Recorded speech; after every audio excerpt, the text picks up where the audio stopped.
नाज़रीन, आपके लिए एक और अहम खबर। पेट्रोलियम मसनूआत की कीमतों में कमी के बाद CNG की कीमत में 9 रुपये की कमी कर दी गई है। Chairman all Pakistan CNG association Ghayas Paracha centre के मुताबिक CNG की कीमत में 9 रुपये फी लीटर कमी कर दी गई है। पंजाब और इस्लामाबाद में RLNG पर चलने वाले CNG स्टेशन पर CNG की कीमत 9 रुपये फी लीटर कम कर दी गई है। नई कीमत तकरीबन 84 रुपये 50 पैसे फी लीटर हो गई है। गयास पराचा ने कहा कि यह फैसला मुल्की क्राइसिस और तेल की कीमतों में आलमी कमी के मद्देनजर किया गया है। RLNG की कीमत ब्रांड के आलमी कीमत की 3 माह के औसत पर होती है, जिसका फ़र्क हमें 1 अप्रैल को मिलना था, लेकिन क्राइसिस में अपने सार्फिन की परेशानी में कमी के लिए हमने ये कदम उठाया है। उम्मीद है कि अगर हालात ने इजाज़त दी तो हम 1 अप्रैल को कीमतों में मज़ीद कमी करेंगे।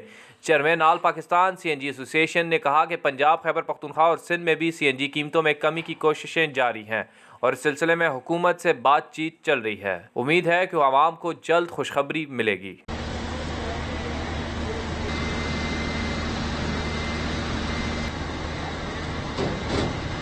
नंबर